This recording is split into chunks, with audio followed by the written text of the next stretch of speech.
Comme les vrais protestants. C'est bon.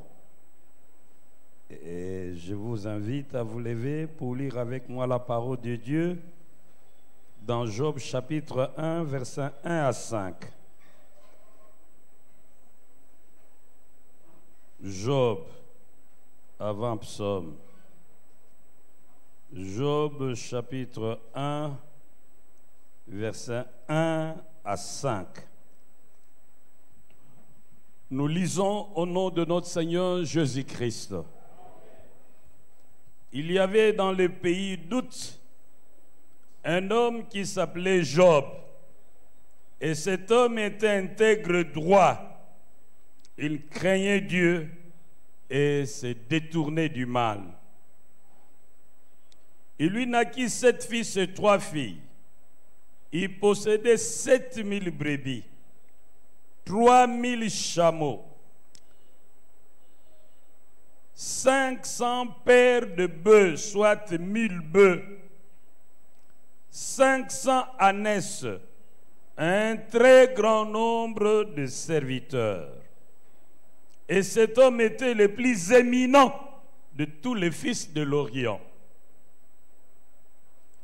Et ses fils allaient les uns chez les autres et donnaient tour à tour un festin. Ils invitaient leurs 3 sœurs à manger, à boire avec eux. Et quand le jour de festin était passé, Job appelait et sanctifiait ses fils, puis se levait de bon matin et offrait pour chacun d'eux un holocauste. Car Job disait: peut-être mes fils ont-ils péché et ont-ils offensé Dieu dans leur cœur. C'est ainsi que Job avait coutume d'agir. Nous allons lire le deuxième texte, toujours dans les livres de Job. Job, chapitre 29.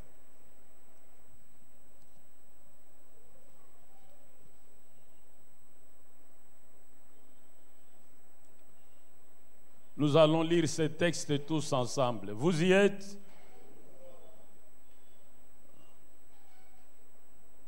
Nous allons lire le chapitre 29, tous ensemble. Je vous attends. Vous y êtes? Allons-y.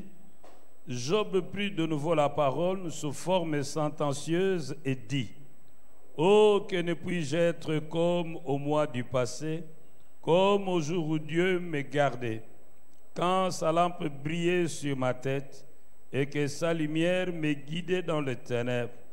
Que ne suis-je comme au jour de ma vigueur, où Dieu veillait en ami sur ma tente, quand le Tout-Puissant était encore avec moi et que mes enfants m'entouraient, quand mes pieds se baignaient dans la crème, et que le rocher répandait près de moi de ruisseaux d'huile.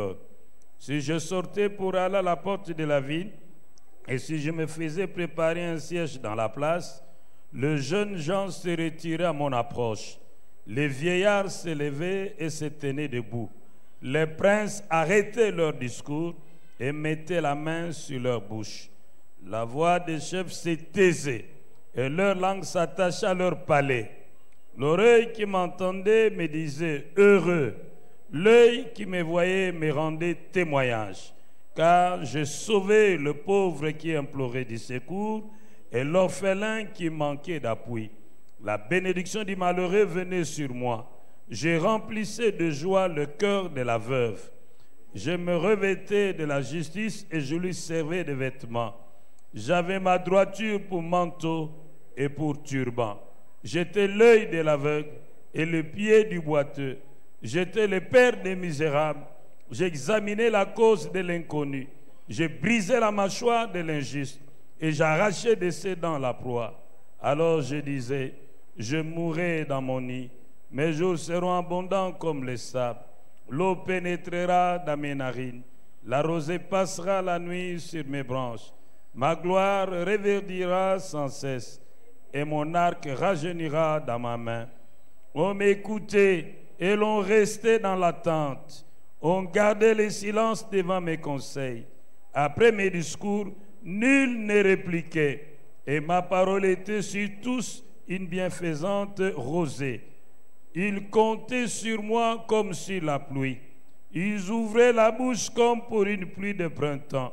Je leur souriais quand ils perdaient courage, et l'on ne pouvait chasser la sérénité de mon front. J'aimais aller vers eux, et je m'asseyais à leur tête. J'étais comme un roi au milieu d'une troupe, comme un consolateur auprès des affligés. Nous disons Amen. Veuillez vous asseoir. Notre Père et notre Dieu, nous sommes contents de venir en ta présence pour ajouter à notre foi la connaissance et acquérir la sagesse pour bien vivre durant notre pèlerinage ici-bas sur cette terre. Viens, parle à chacun de nous dans la puissance du Saint-Esprit au nom de Jésus-Christ de Nazareth. Amen. Ah, dites encore Amen. Notre thème de ce jour, c'est le secret de la prospérité de Job. Le secret de la prospérité de Job.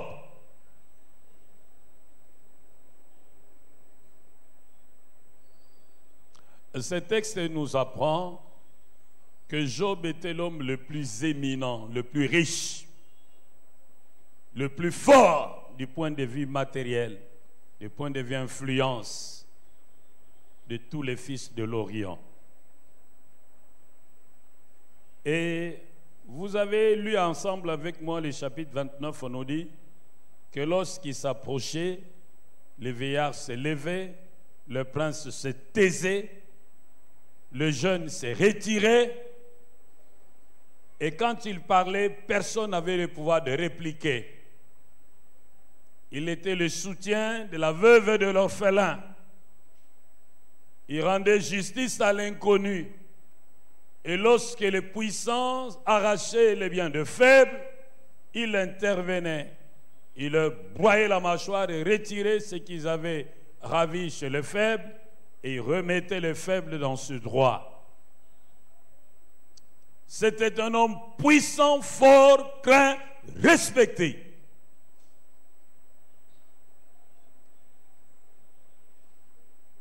Alors, notre question essaie de savoir quel était le secret de sa prospérité.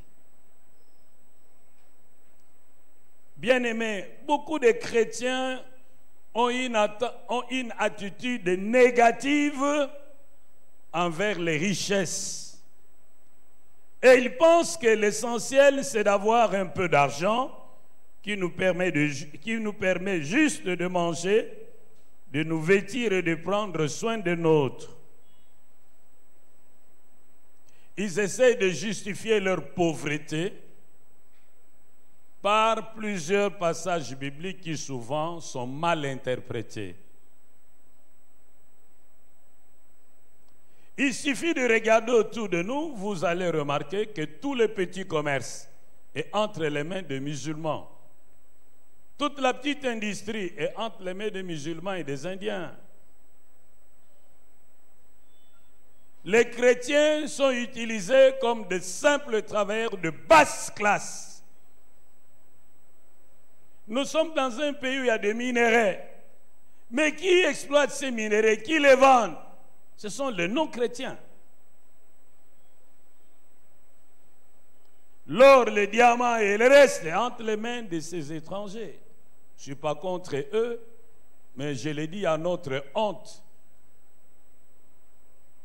Comme autrefois Jésus disait que le fils de ce royaume semble être plus averti que le fils de mon père. Alors beaucoup de chrétiens se complaisent à vivre dans la pauvreté et ils essaient de se consoler en se régalant de certains versets qu'ils ne comprennent pas bien. Il y en a plusieurs, hein? Notamment, je cite Hébreux 13, verset 5. Ne vous livrez pas à l'amour de l'argent. Contentez-vous de ce que vous avez, car Dieu lui-même a dit, je ne te délaisserai point et je ne t'abandonnerai point. Ce qui est condamné dans ces textes, c'est l'amour de l'argent. Et pas l'argent lui-même. Un deuxième texte qui est souvent cité par le chrétien pour justifier leur pauvreté et tranquilliser leur conscience, c'est dans 1 Timothée chapitre 6, versets 6 à 10. C'est en effet une grande source de gain que la piété avec le contentement. Car nous n'avons rien apporté dans le monde et il est évident que nous n'en pouvons rien emporter. Si donc nous avons la nourriture et les vêtements, cela nous suffira. Mais ceux qui veulent s'enrichir tombent dans la tentation, dans le piège et dans beaucoup de désirs insensés, pernicieux, qui plongent les hommes dans la ruine et la perdition. Car l'amour de l'argent est une racine de tous les maux, et quelques-uns en étant possédés se sont égarés loin de la foi et se sont jetés eux-mêmes dans bien de tourments. Une fois de plus, ce texte mal compris pousse certains chrétiens à croire que désirer avoir de l'argent, beaucoup d'argent, serait incompatible avec une foi. Ce qui est une fois de plus condamné ici, c'est l'amour de l'argent. Vouloir l'argent à tout prix, n'importe comment, c'est ce qui est condamné. Bien-aimés, la richesse en soi est neutre. C'est notre attitude vis-à-vis d'elle et la manière dont on l'acquiert et l'utilise qui pose problème. Notre attitude vis-à-vis des richesses, la manière d'avoir les richesses et la manière d'utiliser ces richesses, voilà les trois éléments qui posent problème. En ce qui concerne notre attitude vis-à-vis des richesses, la richesse devient dangereuse pour nous lorsque nous plaçons notre confiance en elle. Lorsque la richesse prend la place de Dieu, lorsqu'on fait de la richesse notre tour forte, lorsqu'au nom de la richesse, nous pensons nous passer de Dieu, lorsque nous aimons la richesse autant que Dieu ou plus que Dieu, en ce moment-là, nous tombons dans la cupidité qui est une forme d'idolâtrie.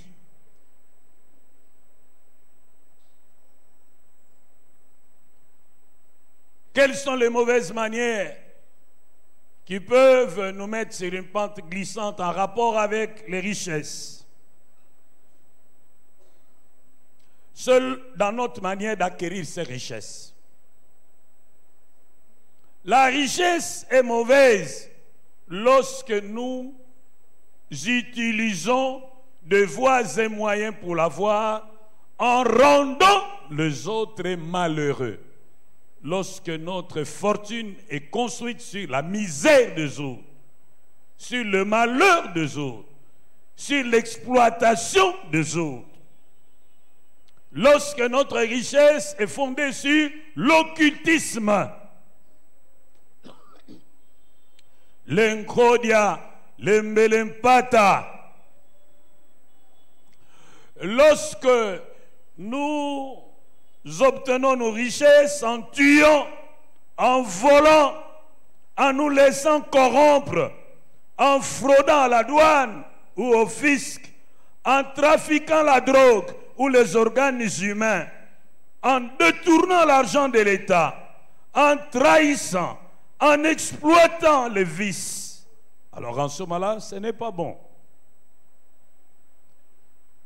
Les richesses deviennent dangereuses pour nous lorsque nous nous mettons à courir pour les avoir, au mépris de règles. C'est comme un joueur qui se spécialise à marquer un jouet de football, qui se spécialise à marquer les buts par la main. Il faut respecter les règles. C'est pourquoi, dans Proverbe 23, verset 4, la Bible dit, « Ne te tourmente pas pour t'enrichir. » Lorsque tu n'as plus de paix, tu es agité, tu ne dors plus bien, tu sursautes au beau milieu de la nuit, pensant à l'argent. Là, ce n'est pas bon. La richesse, elle n'est pas mauvaise en elle-même, mais devient dangereuse lorsque nous l'utilisons mal. Lorsque nous utilisons notre richesse pour soutenir le mal. Lorsque nous utilisons notre richesse pour bafouer, fouler aux pieds les droits d'autrui. Lorsque nous utilisons notre richesse pour écraser le faible. Il y a des patrons qui virent leurs travailleurs sans leur payer un décompte final. Peut-être que ce décompte final pourrait juste coûter $1000. Mais ces patrons, poussés par la méchanceté, va préférer corrompre l'inspecteur du travail avec $2000, corrompre les juges, même avec $5000. Parce qu'il y a aussi des juges corrompus.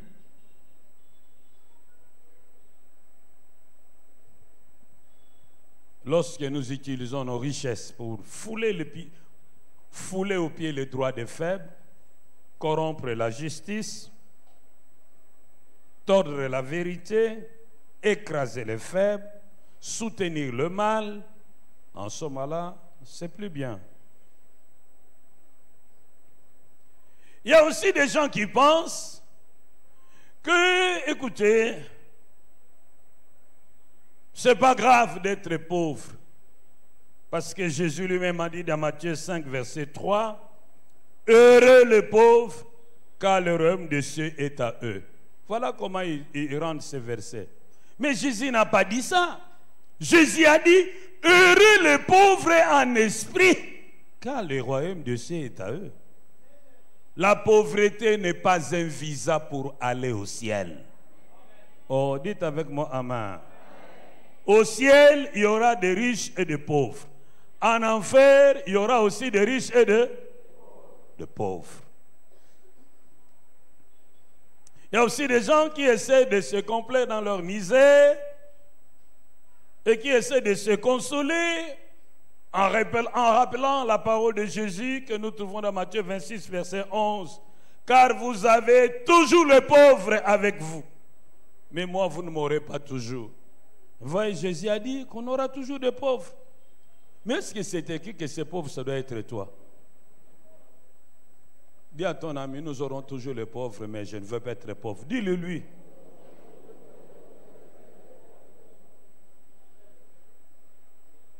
Répète-lui, il y aura toujours des pauvres sur cette terre, mais je ne veux pas que mes enfants soient des pauvres. Ah, dites-lui ça.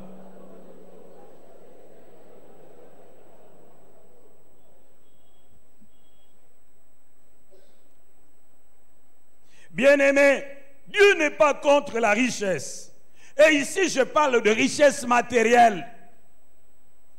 Je ne veux pas confondre les choses. Je parle de richesse matérielle, des avoirs d'ici-bas, des maisons, des bateaux, des comptes en banque, des beaux véhicules, de belles maisons, de belles villas, des avions.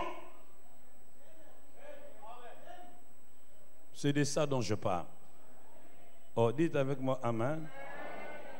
Des réseaux de chambres froides, des grands magasins, des grandes plantations, des gros élevages.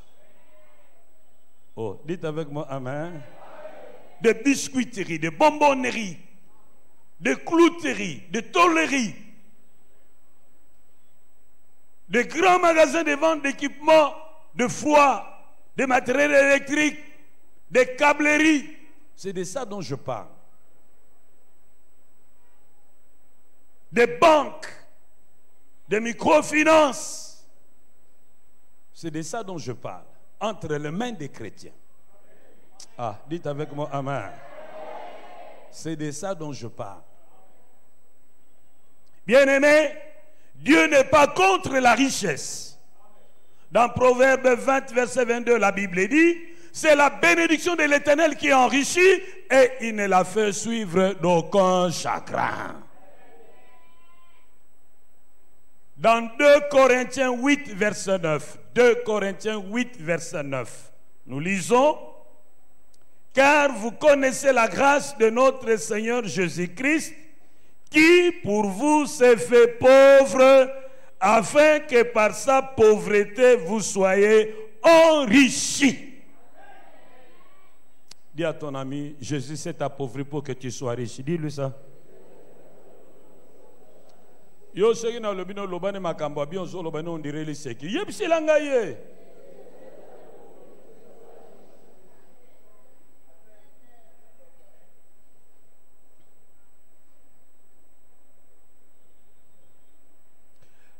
Vous savez, tous ceux qui étaient amis de Dieu, en tout cas, lorsque vous examinez au niveau des patriarches, vous allez être frappé par une chose.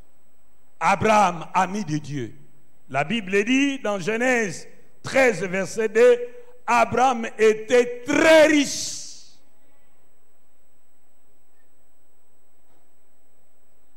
Isaac,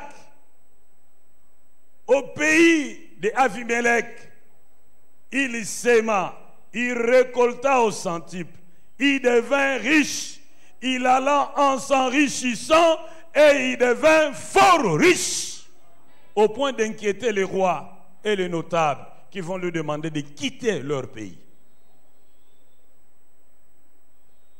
Il était plus riche que tout le monde. Oh, dites avec moi, Amen. Jacob, chez son oncle Laban, Jacob devint riche au point qu'il a suscité la jalousie de ce cousin. Et Jacob dit, Dieu a pris ce qui est à votre père et il me l'a donné.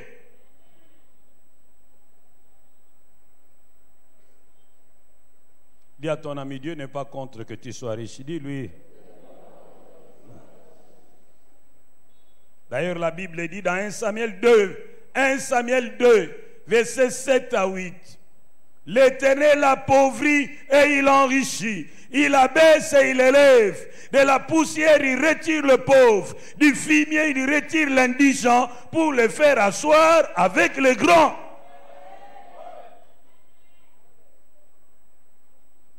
Nous devons faire attention. Nous ne devons pas trop mépriser les richesses de ce monde. Autrefois, les gens méprisaient la matière. Et Dieu a corrigé cela. Jésus s'est incarné pour valoriser la matière. Autrefois, les gens méprisaient les richesses. Jésus s'est fait pauvre afin que vous et moi soyons riches. Dites avec moi, Amen. Dis-le-lui.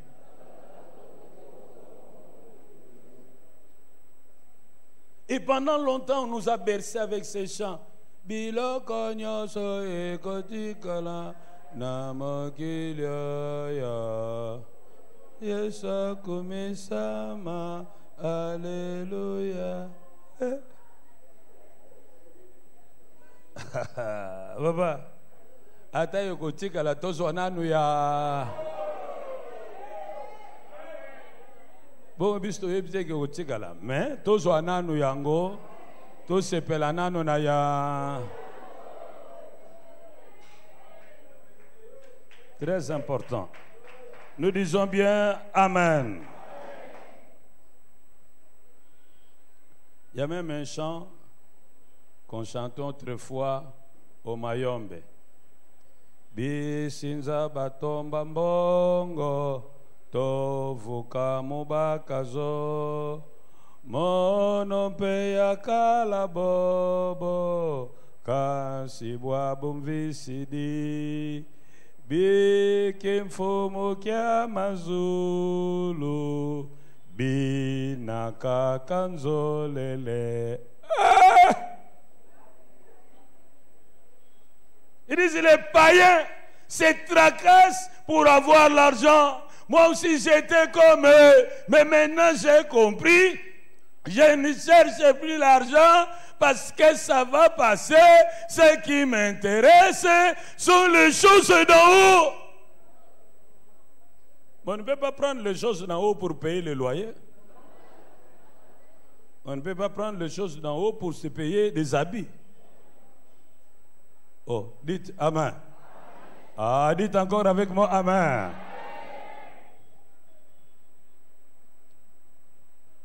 Bien-aimé, la pauvreté est une mauvaise chose. La Bible ne dit-elle pas que la sagesse du pauvre est méprisée?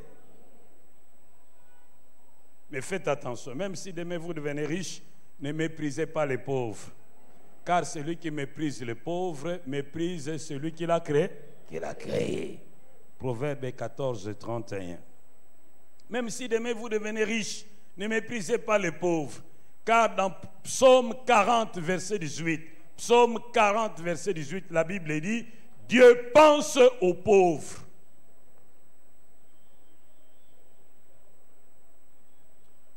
Mais alors, que devons-nous retenir? Je préfère vous inviter à lire 3 Jean, verset 2, où l'apôtre Jean s'adresse à son disciple Gaïs. Il dit, que je souhaite, ô Gaïs, que tu prospères à tous égards, comme prospère l'état de ton âme. Que tu prospères dans tous les domaines, dans les affaires, dans l'agriculture, dans l'élevage, dans le commerce, dans l'administration, dans la science, dans tous les autres domaines. Je veux que tu prospères, comme prospère l'état de ton âme.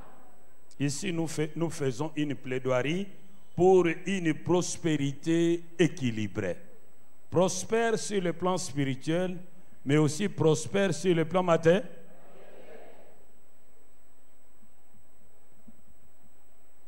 Quels sont les secrets de prospérité de Job? Il y a plusieurs modèles dans la Bible. Et vous pouvez étudier chaque modèle pour en dégager quelques principes. Mais moi, je choisis pour la circonstance le paradigme de Job. Mais avant d'aller plus loin, j'aimerais vous dire, frères et sœurs, que la pauvreté n'est pas un signe de spiritualité. La pauvreté n'est pas non plus un signe d'humilité.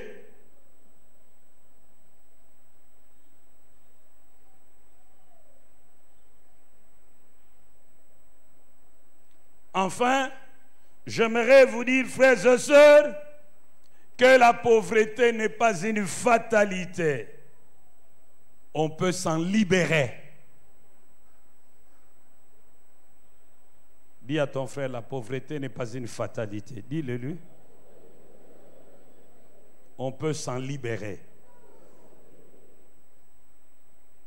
Si vous avez français, papa bobola et ali banditi o bimana bobola. Lipsilangaye. Bobola les ali banditi o bimana bobola. C'est possible. Tu peux naître de parents pauvres et devenir demain un homme riche. Tu peux naître à Kisenso et demain t'acheter des villas à la Gombe, à Johannesburg, à Bruxelles, à New York, à Montréal, à Toronto, à Londres. C'est possible. Ah, c'est possible. Mais alors, que faire pour sortir? Que faire pour sortir de la pauvreté? Que faire pour sortir de la pauvreté? D'abord, il faut prendre conscience qu'on est pauvre et qu'on est dans un très mauvais état. Il faut prendre conscience qu'on est pauvre et qu'on est dans un très mauvais état. Deuxième chose, il faut se révolter, prendre une décision de sortir de la pauvreté. le philosophe danois, père de l'existentialisme, Søren Kierkegaard, il a dit que la qualité de vie d'un homme dépend de la qualité de ses choix, de la qualité de ses décisions. Il faut décider de sortir de la pauvreté. Il faut se révolter contre la pauvreté. Il faut dire assez, assez, il faut que ça change. On ne peut pas changer ce qu'on tolère. Oh, dites Amen. Toi, tu dors sur un grabat, couramment appelé qui tu quoi là? Dis-toi, fini, terminé, ce grabat doit s'arrêter avec moi. Mes enfants doivent dormir sur de beaux matelas. Tu dors dans une maison faite de tôle et quand ça chauffe, vous devez être dehors parce que sinon, c'est grave. Tu dois dire, assez, ça doit s'arrêter à mon niveau. Mes enfants doivent habiter de belles mains. Tu vois que ton âge avance et tu es toujours locataire. Il faut que tu dises, assez la vie de locataire. Mes enfants doivent être des propriétaires. Dis à ton ami, souk à niveau, non? Et puis, il peut longwa dans la situation. On a le longwa. Oyo kata sonite. Lobi, yepsilanga. Longwa. Oyo kata sonite. Batanga babola, batanga kapeyo. Dites avec moi, Amen.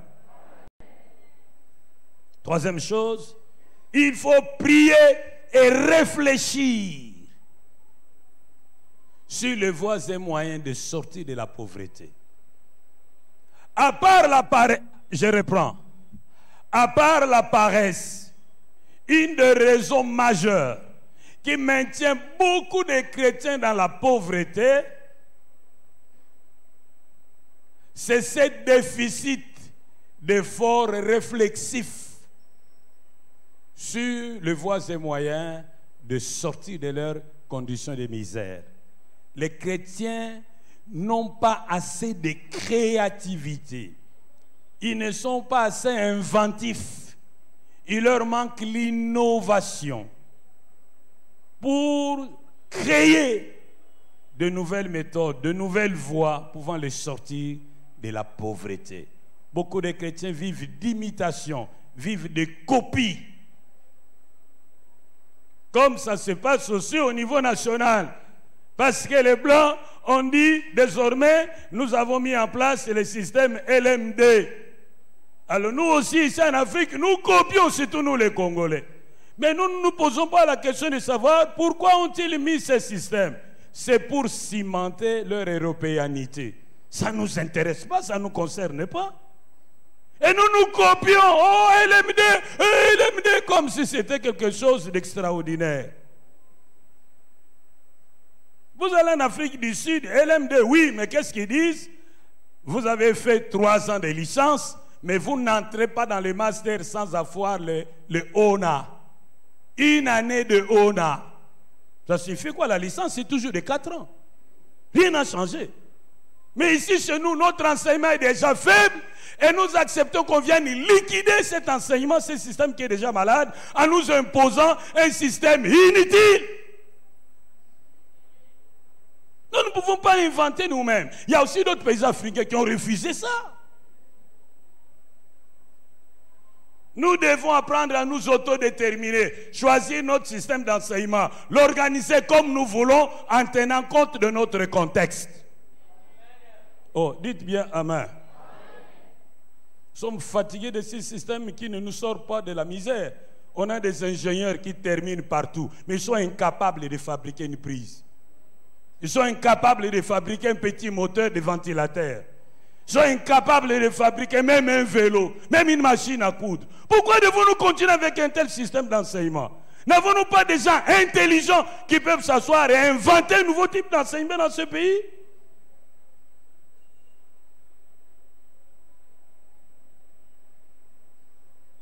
nous devons réfléchir. Et s'il y a un élément qui nous empêche de réfléchir, c'est la musique. Et comme si cela ne suffisait pas, ils sont venus avec leurs histoires de séries.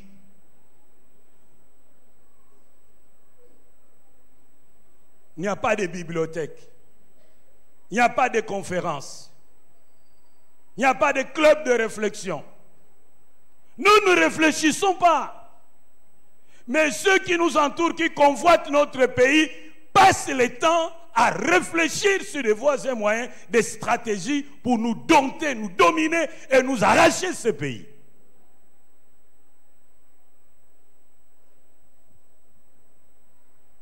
Quatrième chose, il faut passer à l'action.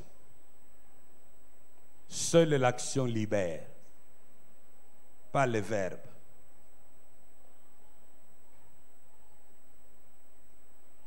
Ceci dit, voyons maintenant les principes qui ont sous-tendu la vie de Job et qui l'ont propulsé au sommet de sa société.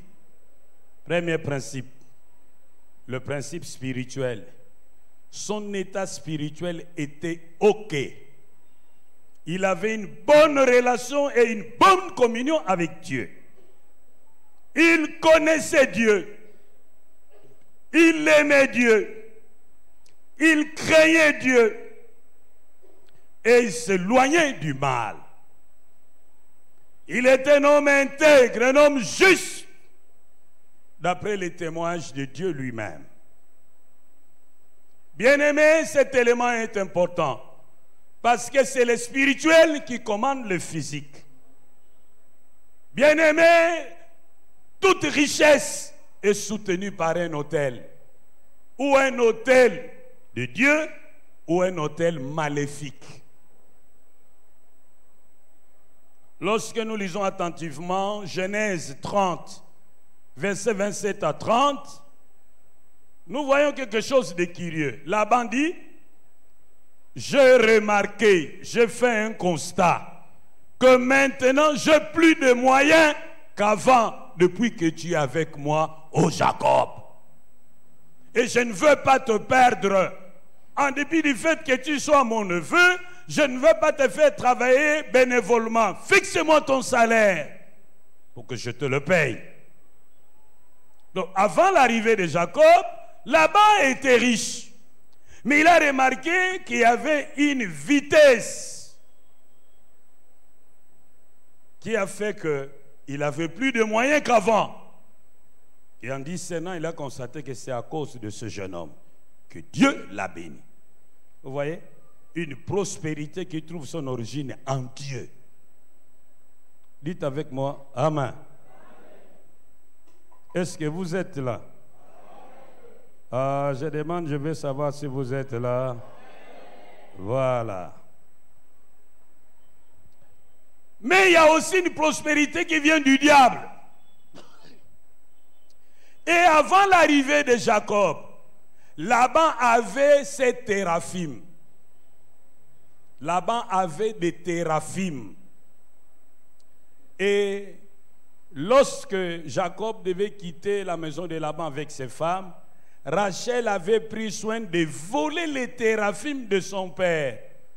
Parce qu'il savait que la prospérité de son père, d'après elle, était attachée à ces téraphim. Ces téraphim, on en parle dans Genèse 31, verset 34. Genèse 31, verset 34.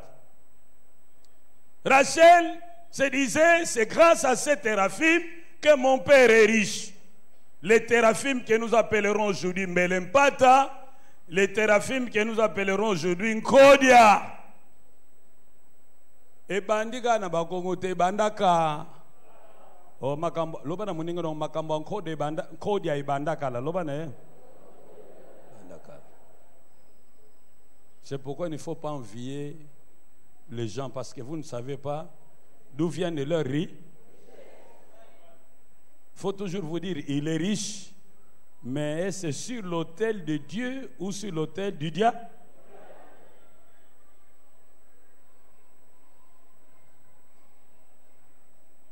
Il y a aussi la loi du transfert. Je suis toujours sur le premier point. La loi de transfert.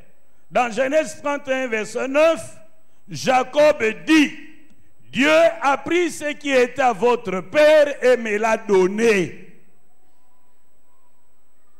Il y a une loi de transfert qui existe dans le domaine des finances. Mais lorsque Dieu transfère, celui chez qui il prend ne s'appauvrit pas. Mais quand le transfert est réalisé par le diable, celui chez qui l'on prend reste pauvre. Et il y a des familles aussi comme ça qui, souverainement, les chefs de clan avaient décidé de prendre toutes les étoiles de tous les membres du clan, de les donner à un individu. Vous autres, vous restez comme une racine qui sort d'une terre desséchée. Vous n'avez aucun éclat et personne ne fait cas de vous. Vous vivez aux dépens de celui à qui on a transféré toutes vos richesses. Celui qui va vous faire marier, celui qui va vous enterrer, celui qui va faire étudier vos enfants, il devient comme votre Dieu. Vous ne pouvez pas vous passer de lui. Et lui aussi, pour vous aider, il vous dit de méchantes paroles, mais vous n'avez pas de choix. Lorsque vous êtes pauvre, vous n'avez plus le courage de refuser. Même quand on vous a humilié, on vous fait attendre du matin pour vous servir à 20h, vous serez toujours là sous la paillote. Et quand il va venir, avant de vous donner, yo mukolo boy mande fuboy, na continue ko sunga kayo, jusqu'à quand continuerai-je à te prendre en charge? Tu as besoin de quoi? Les minerval des enfants, c'est combien? $200, les prends, te balance ça. Tu as d'un côté envie de laisser tomber, mais tu te dis, mais si je laisse tomber, qu'est-ce que je prends quand même? Mais tu ramasses quand même. Oh, la pauvreté, c'est humilier les gens.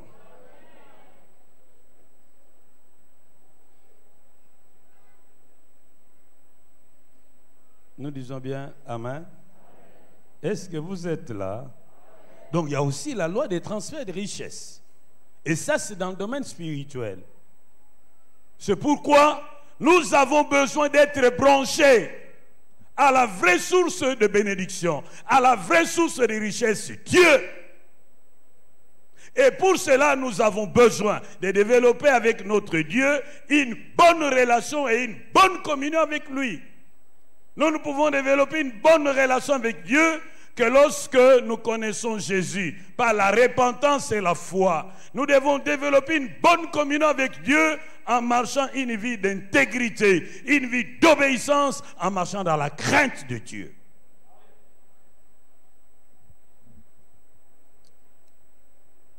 S'il y a eu des transferts de richesses qui ont été opérés à votre détriment dans votre famille, maintenant, dans le puissant nom de Jésus-Christ de Nazareth que je sers, je les annule maintenant au nom de Jésus.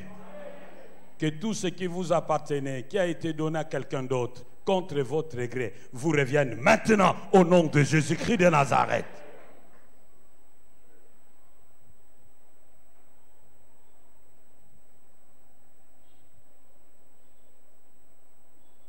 Fais en sorte que Dieu soit ton partenaire.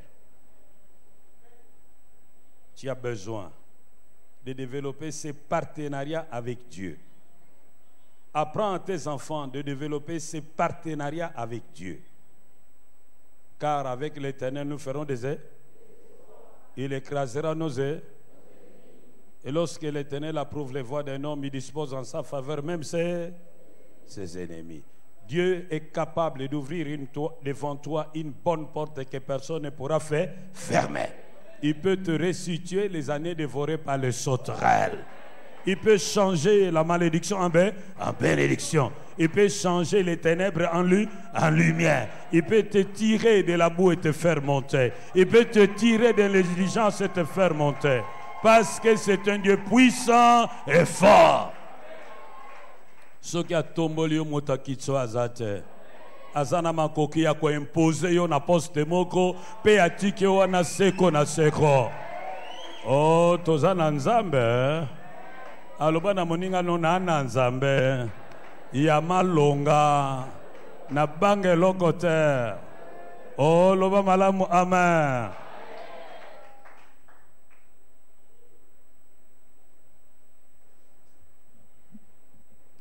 Deuxième secret de prospérité de Job. Job avait une famille stable. Malgré le fait qu'il était bourré d'argent, il n'avait qu'une seule femme.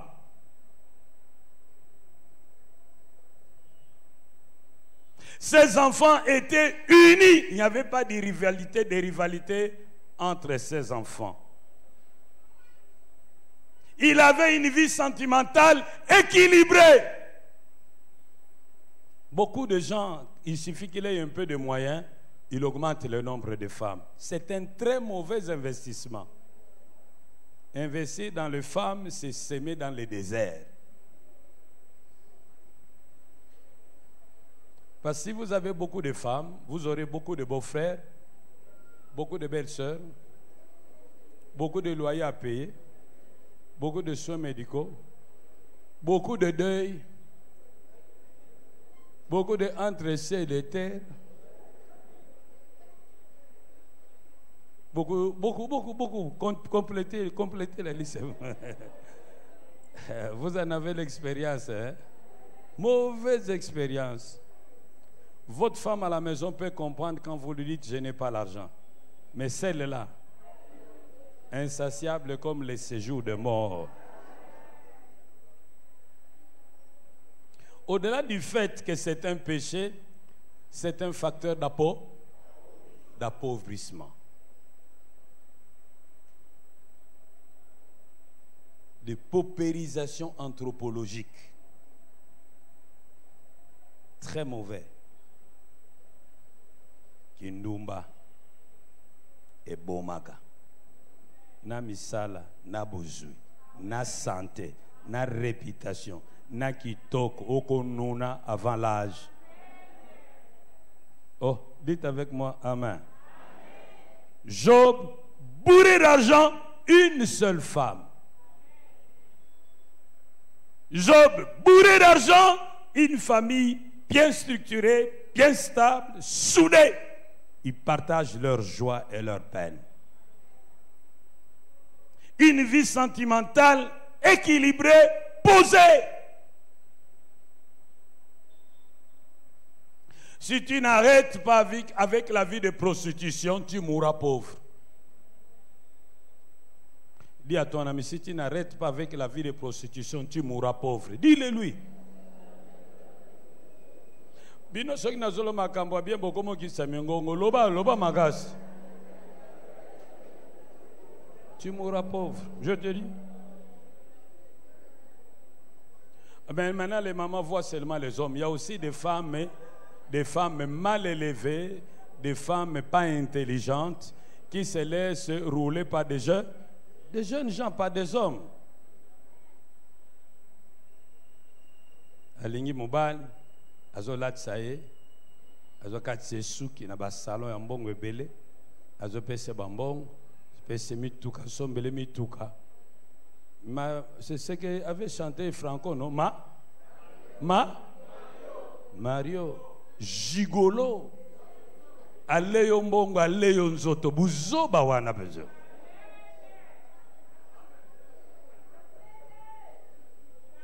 Oh, nazozongela soki mobali aleyo nzoto aleyo mbongo ozazo mama na yo na papa no pe bazo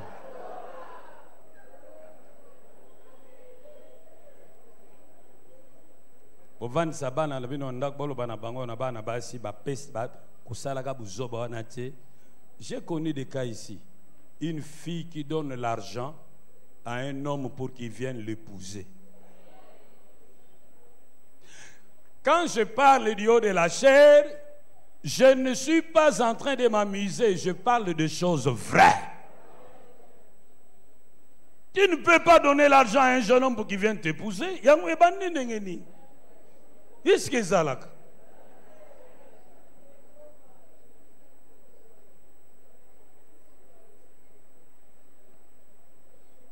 Une fille vient, je cause avec eux, oh, j'ai trouvé un fiancé, j'ai dit qu'il vienne.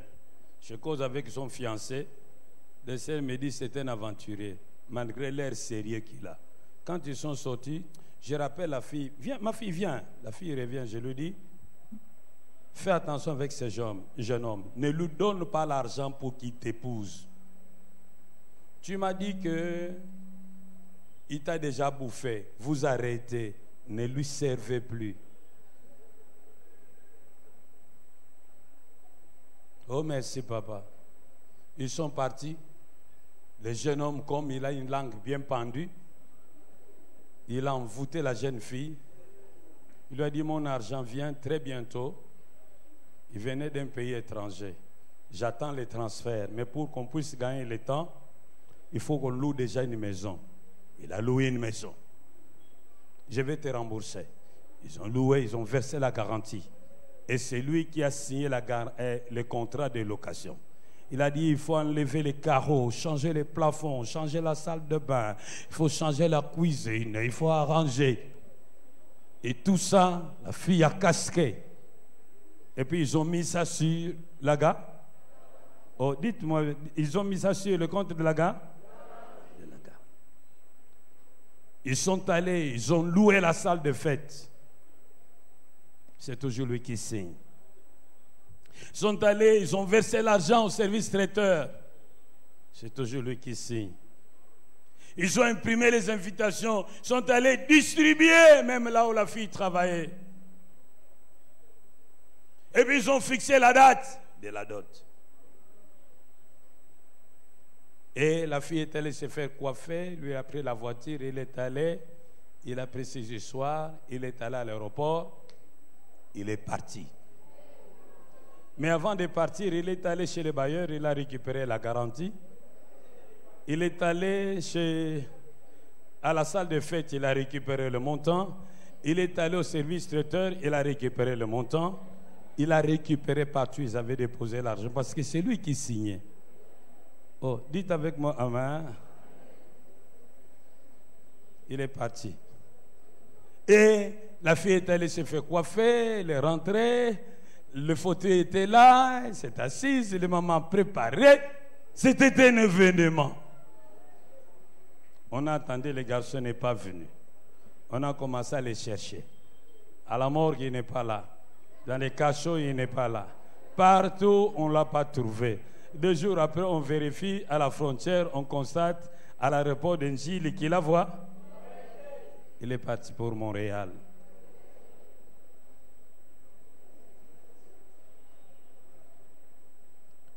Mes filles qui est ici, bolingo basomba kayangote zakaya ofe.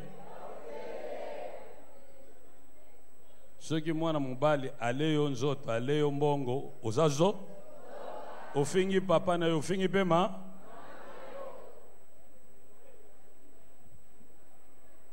Est-ce que nachema ina munoko?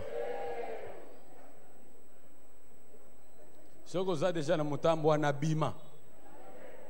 Bima. Kopese sumbongo te.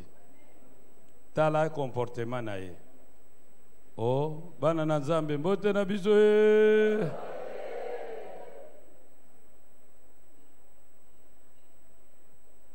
Et si toi tu as un peu de moyens, mais maintenant tu as beaucoup de bureaux, il faut fermer tous ces bureaux.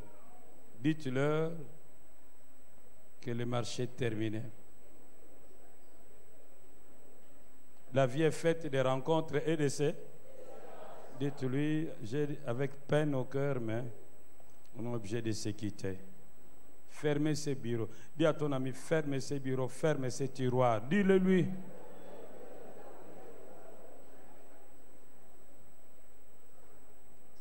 Troisième secret de prospérité de Job, c'est que Job était un travailleur. Il ne travaillait pas chez quelqu'un, il était un entrepreneur. Et la Bible nous dit qu'il était dans l'agro-pastoral. Il faisait l'agriculture, mais il avait aussi des élevages.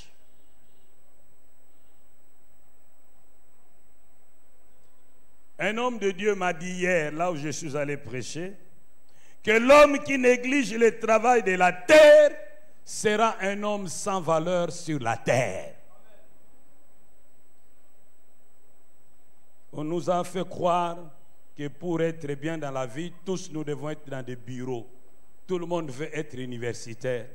Même des gens qui ont déjà un certain âge, ils veulent avoir le doctorat. On dirait que nous avons une maladie de titres académiques dans ces pays. Ce n'est pas la seule voie.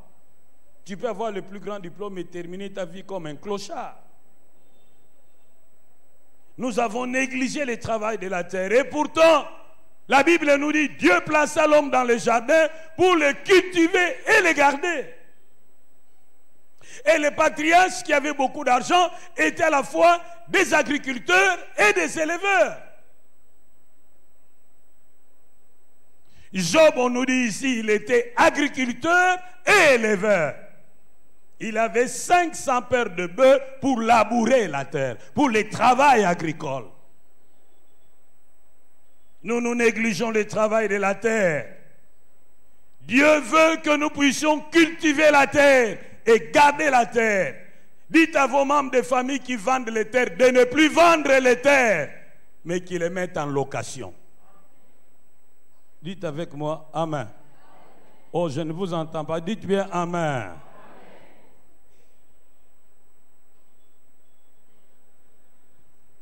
Bien-aimés, nous devons garder notre terre, le Congo. Ça signifie que nous devons faire soigner l'environnement. Nous devons garder notre terre, le Congo. Nous ne devons pas vendre nos terres, surtout pas aux étrangers. Parce que nous risquons de devenir des étrangers sur notre propre sol. Quatrième principe. Job savait donner à Dieu et à l'indigent. Il savait donner à Dieu et à l'indigent. Dans le chapitre 1, verset 1 à 5, nous voyons Job qui offre à Dieu des holocaustes. Holocauste, c'est ça, le ngombe mubimba. Il savait offrir à Dieu des choses qui avaient de la valeur. Mais au chapitre 29, versets 12 à 17, nous avons lu que Job savait soutenir les veuves, les orphelins, les étrangers, les laisser pour compte.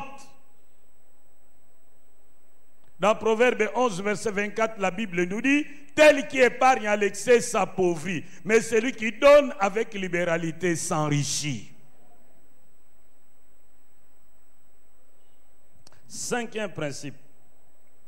Job savait cultiver de bonnes relations. Il avait des amis.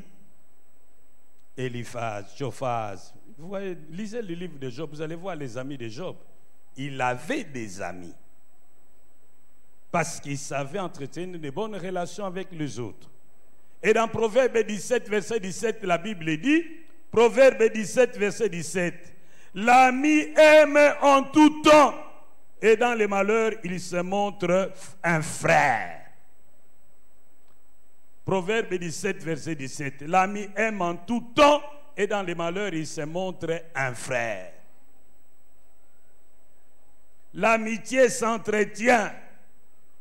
Il faut multiplier les amis et diminuer le nombre des ennemis. Autant perdre de l'argent que perdre une bonne relation. Et lorsque vous êtes avec quelqu'un, faites tout pour bien vous séparer, bien terminer. Always ending well. Pourquoi? Parce que la vie, c'est une roue qui tourne. Aujourd'hui, tu es au-dessus, demain, tu seras en bas.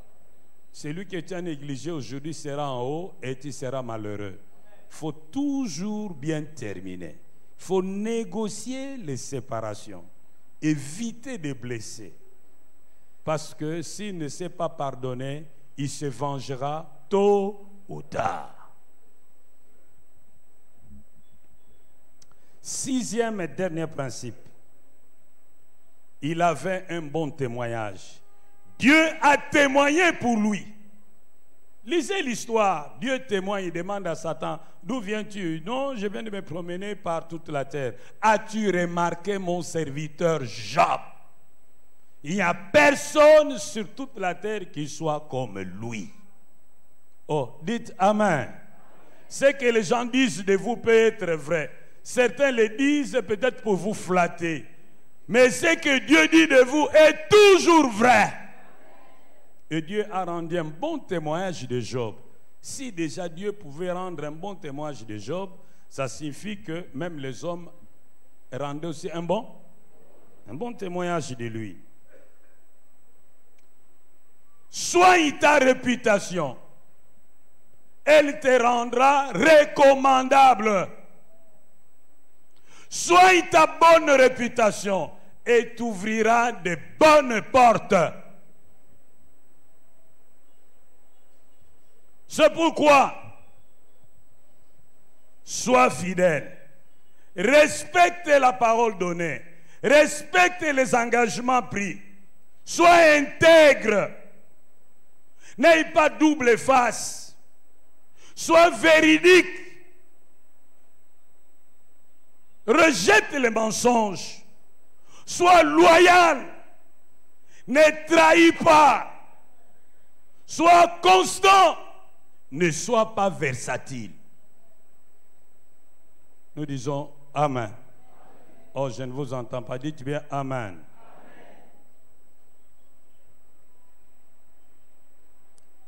Avant que je termine, j'aimerais quand même faire le petit exercice qu'on a fait au culte précédent. Qu'est-ce qu'un pauvre? Parce que certaines personnes ici se disent, en tout cas, ce message me concerne, mais parce que moi, je ne suis pas pauvre. Il n'y a pas de problème. Maintenant, je reviens un peu en arrière. Qu'est-ce qu'un pauvre? Levez la main. Qu'est-ce qu'un pauvre? Mobolande nani? Ogolobano na linga le problème te. Mobolande nani?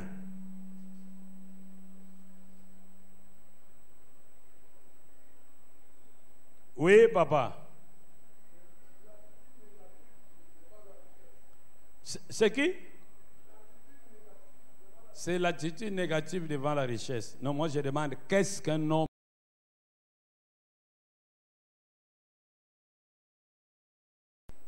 Si oui, qu'est-ce que vous avez remarqué qui vous amène à dire qu'il est pauvre? Oui, maman?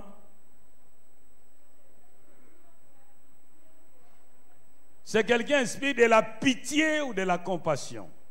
Très bien. Qu'est-ce qu'un pauvre? Oui, maman?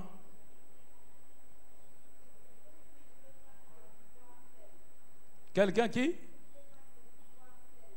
ne peut pas se mouvoir seul. Très bien. Qu'est-ce qu'un pauvre? Oui?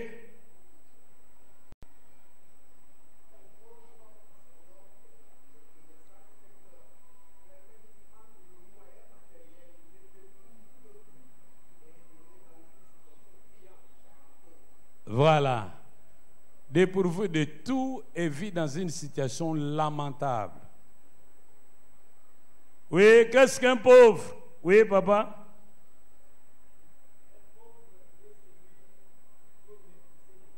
Il est méprisé de tous parce qu'il est pauvre. Mais qu'est-ce qui fait qu'il soit pauvre?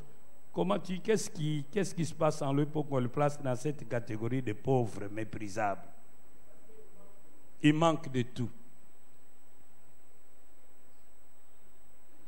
Maman Foot, qu'est-ce qu'un pauvre?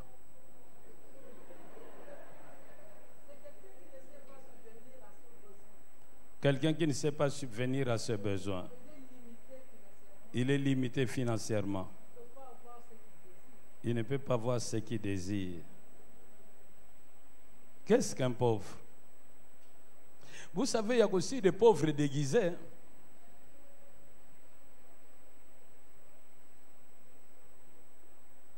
Un pauvre. Qu'est-ce qu'un pauvre? Un pauvre. Oui?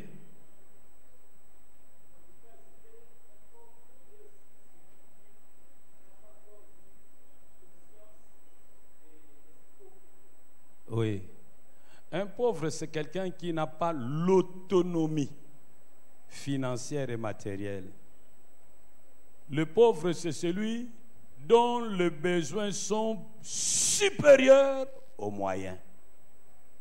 Il est toujours en déficit. Et pour savoir si vous êtes pauvre, posez-vous la question, est-ce que quand vous faites la balance entre vos moyens et les besoins, qu'est-ce qui est plus grand? Si vous trouvez que les besoins sont au-delà des moyens, vous êtes un pauvre. Comment savoir encore si vous êtes pauvre? Posez-vous la question de savoir si on vous chassait du boulot. Seriez-vous capable de bien vivre pendant 5 ans sans aller tendre la main où que ce soit, grâce à ce que vous vous êtes constitué comme réserve? Dans le cas contraire, vous êtes un pauvre, mais vous vous ignorez. Ce qui va longo le moussala lelo. Au tika nanda kwa na même pendant 5 ans au foot à chaque fin du mois, boliaka makamunyo c'est normal.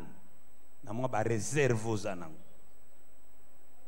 Si ko tuna muningo ne soit na réserve, tuna la ngai. Réserve wana ko faire vivre au combien de mois, tuna la ngai.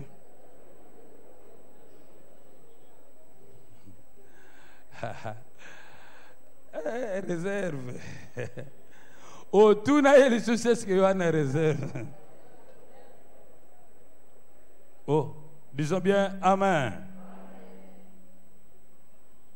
C'est pourquoi la meilleure entreprise du 21e siècle, c'est le marketing des réseaux.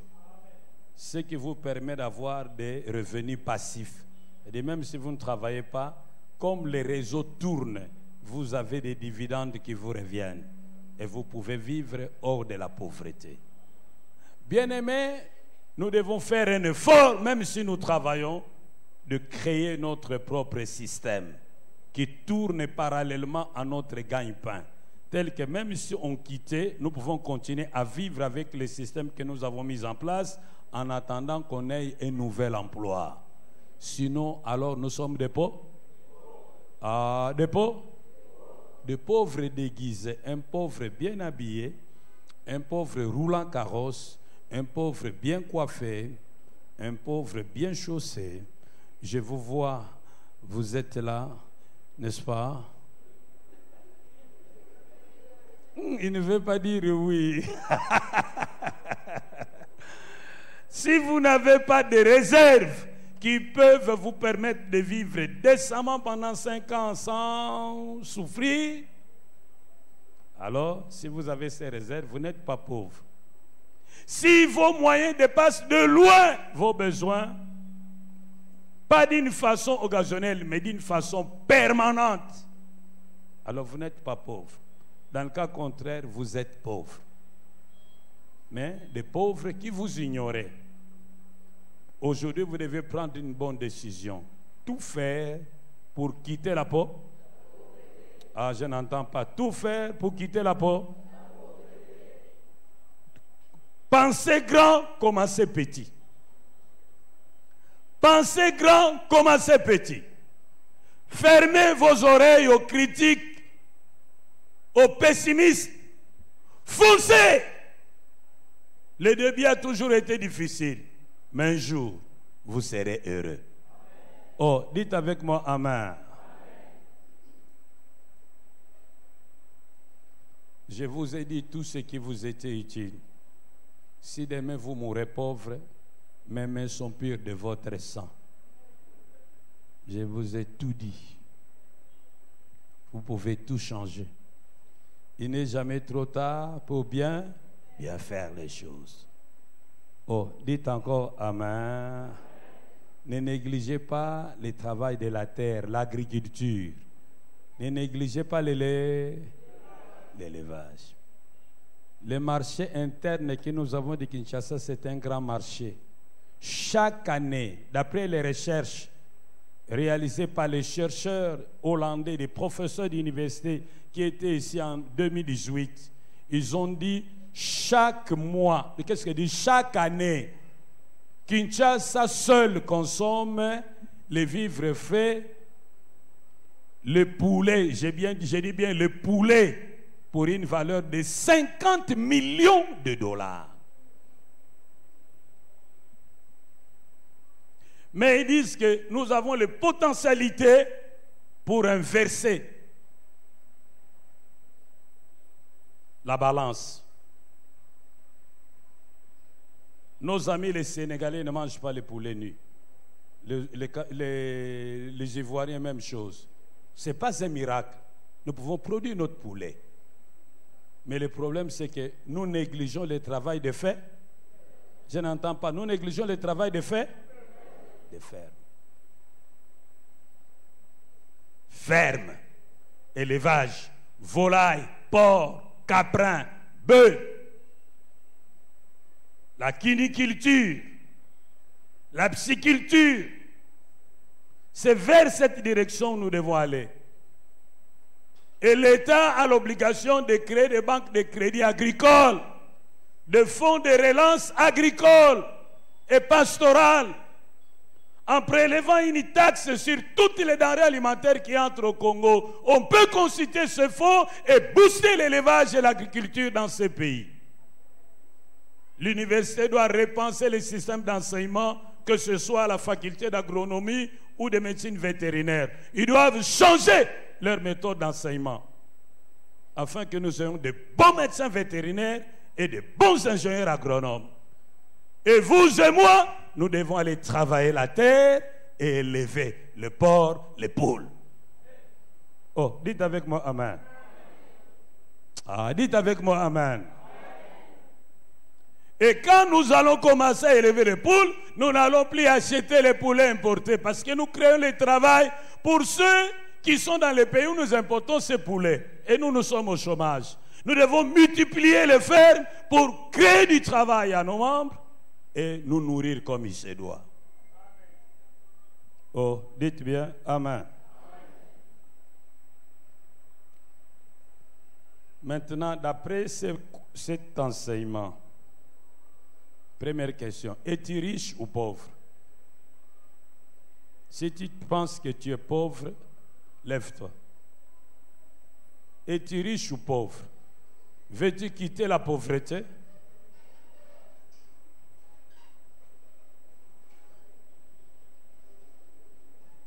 D'après cet enseignement, es-tu riche ou pauvre? Veux-tu quitter la pauvreté? Que comptes-tu faire? Que chacun parle à son Dieu. Chacun parle à son Dieu. Parle à ton Dieu.